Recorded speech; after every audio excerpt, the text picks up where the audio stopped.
परिषद पंचायत समिती निवडणुकीचं वातावरण पुणे जिल्ह्यात खूपच तापलेलं आहे आणि या तापलेल्या वातावरणामध्ये अनेक नवीन राजकीय समीकरणे जुळून येत आहेत.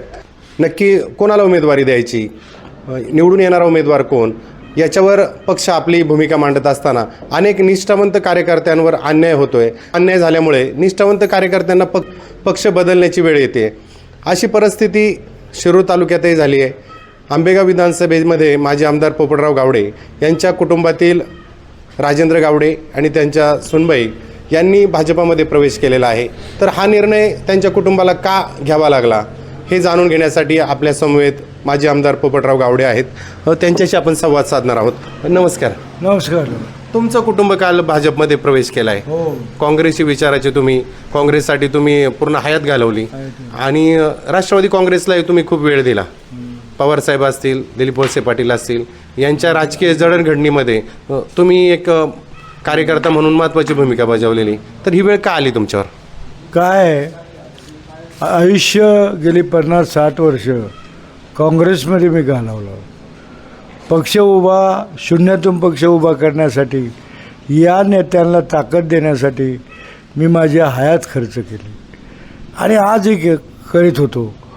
परंतु दुर्दैव असं की या जिल्हा परिषदला आमचे चिरंजीव राजेंद्र गावडे हे उमेदवार म्हणून उभे राहण्याच्या तयारीत होते आणि त्या पद्धतीचं चर्चा वरिष्ठ नेतेमंडळीशी केली आणि त्यांनी सांगितलं की हरकत नाही, तुमच्याशिवाय पर्याय नाही, तुम्ही कामाला लागा, तुम्ही काम करा, लोकात जा, प्रत्येकाच्या गाठीभेटी घ्या. त्यामुळे गेली महिनाभर घर न घर, माणूस ना माणूस, आमच्या कुटुंबातल्या 4 माणसं रात्रंदिवस फिरून संपर्क साधला. उमेदवार या नात्याने उमेदवाराने साधला. आमच्या घरी माजी जिल्हा परिषद सदस्य सुनीता गावडे असतील, माजी नगराध्यक्षा मनीषाराव गावडे असतील आणि मी, ह्या सगळ्या गोष्टी फिरून फिरून लोकांशी चर्चा केली. लोकांनी प्रतिसाद अतिशय उत्तम दिला. हे सगळं घडलं असताना मतदानाच्या नॉमिनेशन भरायच्या आदल्या 2 दिवशी मी पुण्याला अजितदादांना भेटलो, वळसे पाटलांना भेटलो आणि त्यांना सांगितलं की मी असं असं आहे, तुम्ही सांगितलं काय अडचण नाही म्हणले, कामाला लागा, तुम्हाला कुठलीच अडचण येणार नाही. आणि त्यानंतर त्या दिवशी मध्यरात्री फोन आला की तुम्ही तुमची चिरंजीवाची उमेदवारी कट केल्यात आलेली आहे, ती दुसऱ्याला ज्याचा पक्षाशी काही संबंध नाही अशा माणसाला दिलेली आहे. त्यामुळं एक शॉक बसला. राजकारणामध्ये काही केलं नसतं किंवा महिन्यापूर्वी 15 दिवसापूर्वी तुम्ही सांगितलं असतं की तुम्ही काय या फंदात पडू नका, तुम्हाला उमेदवारी मिळणं अवघड आहे, तर आम्हाला काय फार मोठं त्याच्यातून फार जिल्हा परिषद आम्ही आमच्या आयुष्यात पाहिलीच नव्हती आणि ती मिळवण्यासाठी आटापेटा करायचा असा उद्देश नव्हता. पण आमच्या गटात पक्षाला कुणीच उमेदवार आमच्याशिवाय नव्हता व्यवस्थित आणि म्हणून आम्ही प्रयत्न केलेला आहे. आणि प्रयत्न करीत असताना अचानक रात्री फोन येतो आणि आमची उमेदवारी कट होती. हा एक बसलेला धक्का आणि या धक्क्यातून सावरत असताना जनमानसाला कळल्यानंतर प्रचंड संख्येने आमच्या घरी सगळ्या लोकांचा मोर्चा आला. जवळजवळ 2-4 हजार लोक आले आणि त्यांनी ठिय्या वाजवला की तुम्ही आता पर्याय निवडा आणि उभंच राहिलं पाहिजे. आणि त्यामुळं आम्ही आता पर्याय दुसरा जवळ नव्हता कुठला, कारण राष्ट्रवादी सोडल्यानंतर दुसऱ्या पक्षाचे सगळे उमेदवार एंगेज झाले आणि लोकांचाच आग्रह होता. अपक्ष राहणं थोडं अडचणीचं वाटलं आणि म्हणून एक सत्तेतला मोठा पक्ष म्हणून आम्ही भाजपची उमेदवारी स्वीकारली. त्या नेत्यांचाही संपर्क पण माझ्याशी आला. त्यांना कळल्यानंतर वरिष्ठ राज्याच्या संपर्क नेत्यांनीसुद्धा खूप संपर्क साधला आणि त्यामुळं लोकांच्या आग्रहास्तव आणि झालेल्या अन्यायाला न्याय मिळण्याच्यासाठी शेवटी भाजपमध्ये जावं लागलेलं आहे. तुमच्यापेक्षा दुसऱ्या उमेदवारांमध्ये पक्षाने काय पाहिलं असेल? काहीच नाही, तो पक्षाचाच नव्हता. तो राष्ट्रवादी अजितदादा गटाचा नव्हता, तो सदस्यसुद्धा नाही किंवा तो फार नाही.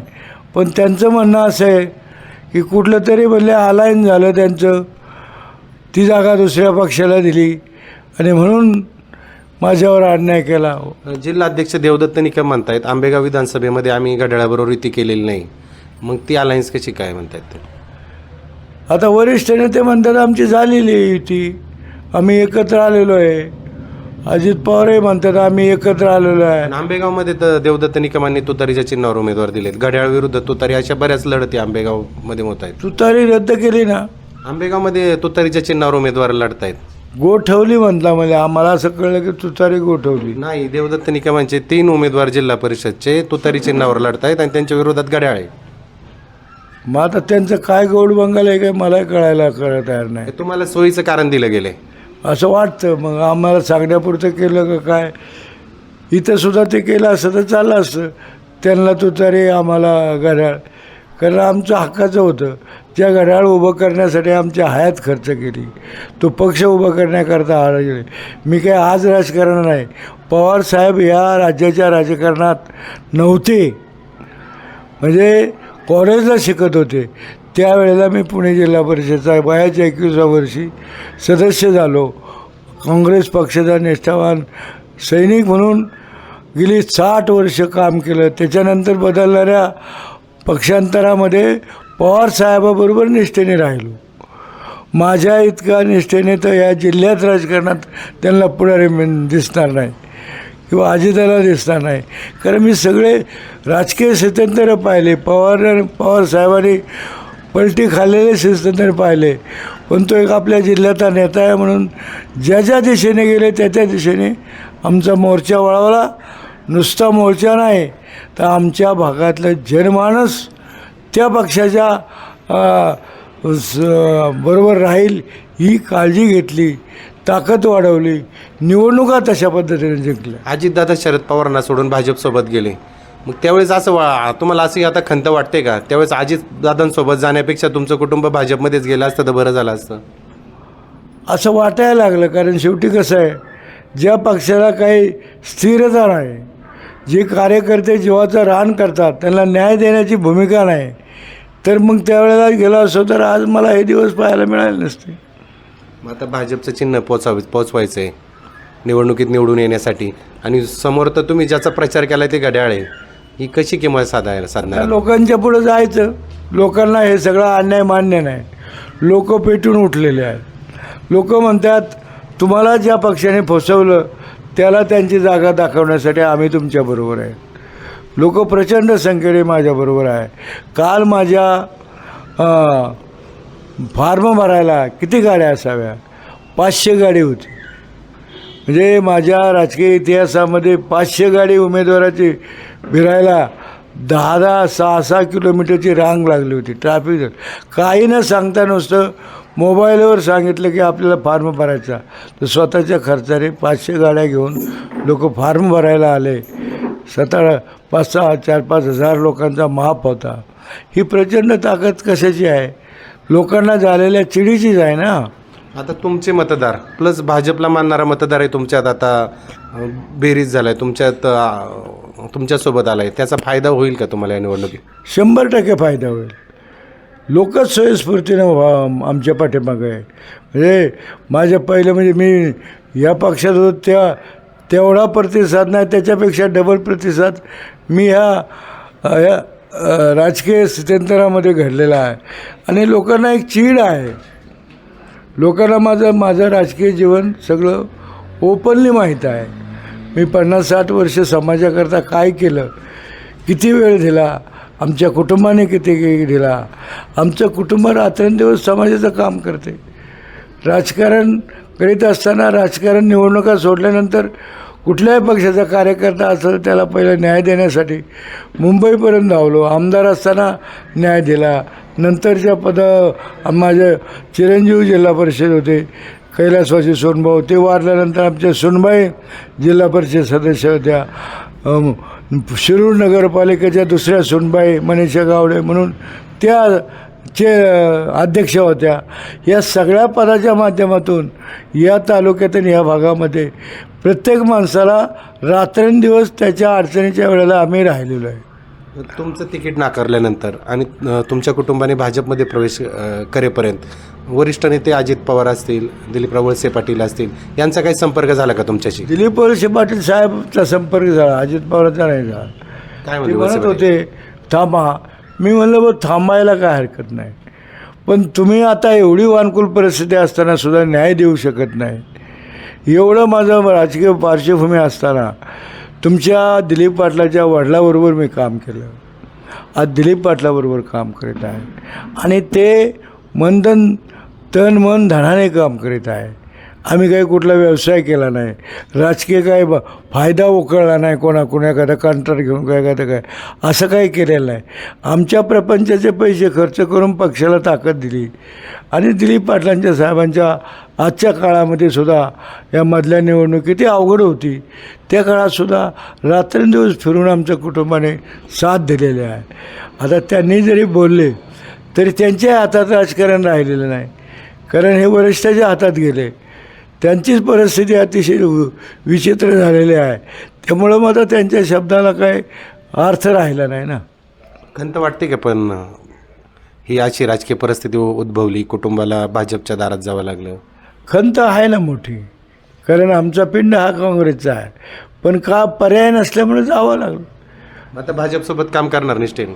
मग आता निर्णय घेतलाच पाहिजे. राजकारणात राहायचं असेल तर काय पर्याय नसतो ना, आपण एकट्याचं काय करू शकत नाही. का समाजाचं काम करायचं असेल तर कुठल्या तरी पक्षाचा आधार घेऊन सत्तेचं वलय असलंच पाहिजे.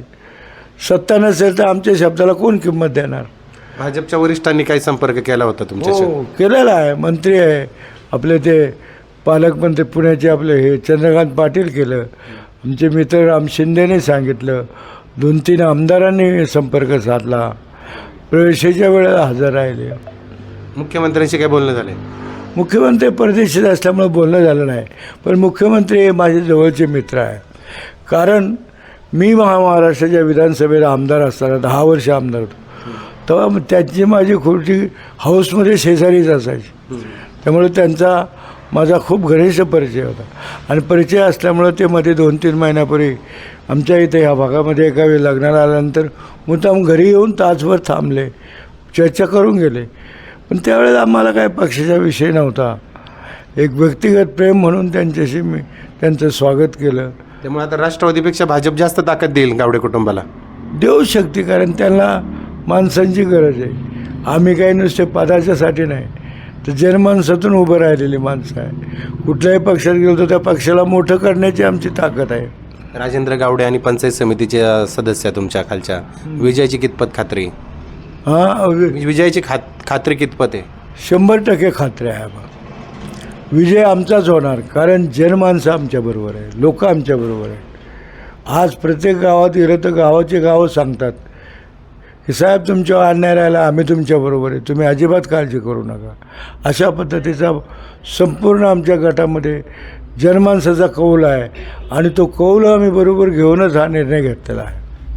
हे होते माजी आमदार पोपटराव गावडे. जनता आमच्या सोबत राहील, आमचा विजय निश्चित आहे आणि राष्ट्रवादी काँग्रेसपेक्षा भाजपही आम्हाला चांगली साथ देईल अशी त्यांनी आशा व्यक्त केलेली आहे. आज इथेच थांबू, उद्या भेटू नवीन भागात. आपण पाहत राहा वास्तव मराठी. फेसबुकला आमचे पेज लाईक करा आणि आमचा युट्यूब चॅनेल सबस्क्राईब करा. वास्तव मराठी.